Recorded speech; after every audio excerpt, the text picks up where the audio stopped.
Full-stack financial services platform WeRise was founded in 2019 and is a socially distributed financial services platform that offers customized credit, group insurance and savings products to users residing in small towns in India. Now, calling itself the social Shopify of finance, the startup platform has built a network of local freelance financial agents who distribute products developed by the startup both in-house and in partnership in their social circles. Now, the startup is backed by investors like British International Investment, Sony Innovation Fund, 314 Capital and others. Joining us now on the hot seat is Vishal Chopra, the co-founder and CEO of WeRise. Vishal, thank you so much for joining us on the show today. And yes, wishing you a very happy new year. Like I said, you offer a full stack financial services to tier 2, 3 and 4 cities. So talk to us about what you have on offer. How are you creating value for your customers? Sure. So essentially, we, as you rightly pointed out, we are building the largest financial services fintech platform for the small cities, tier 2, tier 3, tier 4 cities in India. So essentially, these are the customers that are primarily not really focused on by your fintechs or most of the private sector banks. So we see India into 3 parts, India 1 to 3. India 1 is your tier 1 city, millennial Gen Z taxpayers, where all the fintechs and most of the private sector banks like really focus on. And then our segment is the Bharat, the middle India, lower middle class customers living in tier 2, tier 3 cities. Think of Ludhiana, Amritsar, Sonipat, Salem, Coimbatore, these kind of cities, which is where most of the financial penetration comes from public sector banks. And then India 3 is your below poverty line microfinance layer. So our customers primarily bank with public sector banks, and given that public sector banks, while they do a great job in giving bank accounts to the customers, they're not as aggressive as their private sector counterparts in giving credit cards or unsecured loans or selling insurance or saving products to these customers. So that's where we fit in. We are a 3.5-year-old company currently with the customers in 2,000 cities, 700,000 customers across 2,000 cities. We distribute our products through a network of freelancers, financially literate freelancers. So we have around 10,000 such freelancers. We have currently the scale, in terms of scale, we are at like $17 million revenue run rate, doubling every 6 to 8 months. We are EBITDA positive for last couple of months, and we are maybe a quarter away from net profitability. All right, so we're going to discuss all of this in a little bit of detail going forward. Sure. You've also raised a little over $25 million till date. Your last round, you got $15 million. Have you launched any new products or services? What's in the pipeline? Which are the products you've launched recently? Sure. So for us, we have products across lending, like a couple of products on the credit, couple of products on the insurance side, and then there are few products across neobanking and saving that are currently in pilot. So with this money that we have, and thankfully we don't have much burn. In fact, we will be generating cash a couple of months down the line when we become profitable in a quarter or so. So the investment will primarily go into learning more and more about the product gaps that exist in our customer segment across the 3 different verticals, and keep on adding more and more freelancers across more and more cities. So that's like a natural progress. So there is a huge gap across the 3: savings, credit, and insurance. Correct. And our job is to get more and more data. We have 700,000 customers, 3 billion plus data points across these customers. So we learn, our models learn, and we keep on innovating and creating new products. All right. So like you said, you have customized credit, insurance, and savings products. So which category is seeing the most amount of demand at this point in time? Where is your loan book at? What about NPAs? Sure. So essentially, lending is always the largest. So if you look at globally, also lending related products are always 80 to 90% of the overall profit pool of financial services, and more so in India. So naturally, lending is the largest, and some of the other products around the savings are more on the pilot phase and yet to pick up because they're recently launched. So we are still learning about those. So 90% comes from lending. Sorry, what was the other question? So that gives just want to know what your NPAs were at and what your loan book stands at. So loan book is around 400 crores right now. That is both lending and co-lending. So we have our own NBFC as well as we do co-lending with other partner institutions. Okay. So that is around 400 crores and less than 1% NPA despite COVID. So one of the reasons why that NPAs work so well is that we primarily are freelancers, which are like LIC agent or CSC agents across these 2,000 cities. They actually are paid when our collections happen. So they are incentivized because they are part of the social fabric of the small city India society.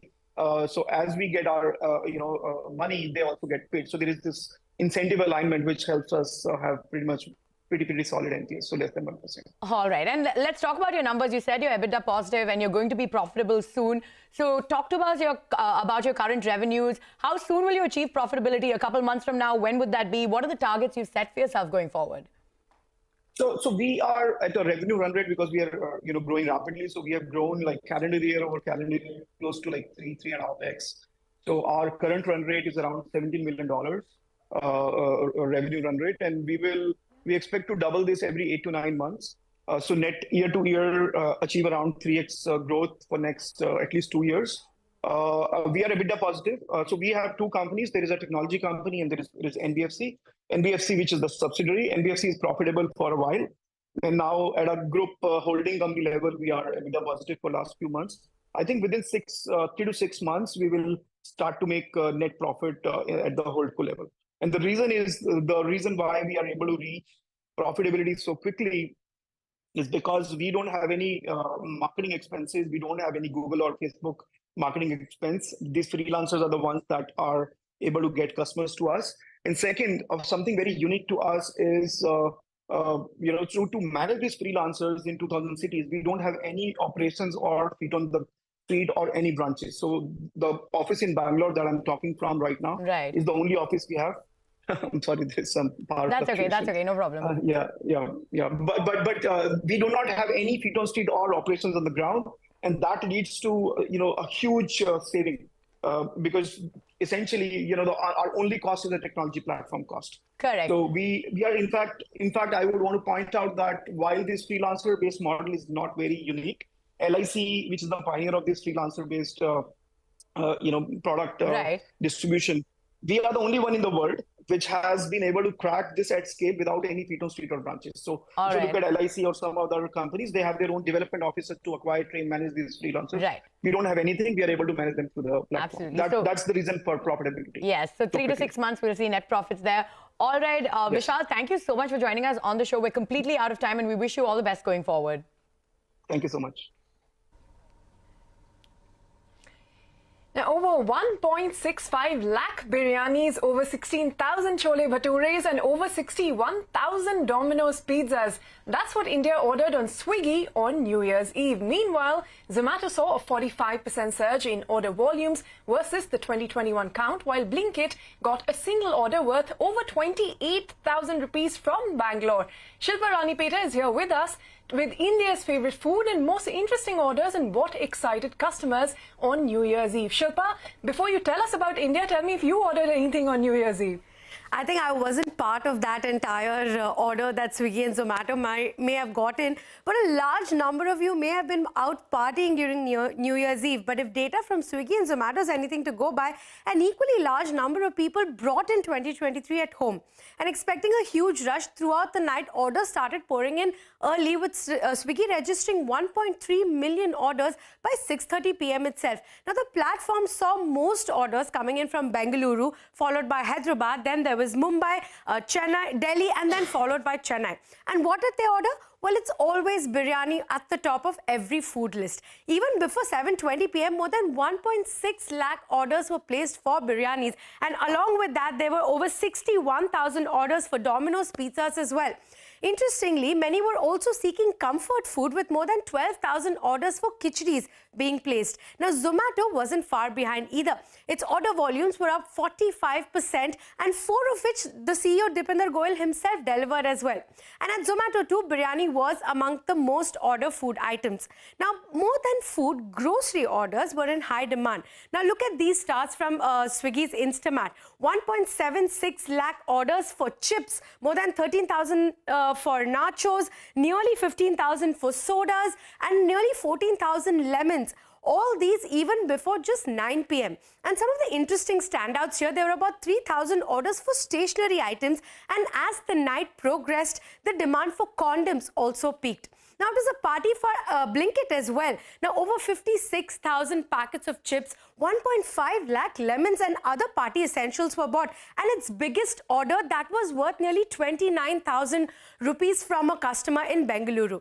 In fact, Goyal also tweeted that Zomato delivered more orders just this New Year's Eve than it did in all the first 3 years of launching its food delivery service. So, a very happy New Year for these platforms indeed.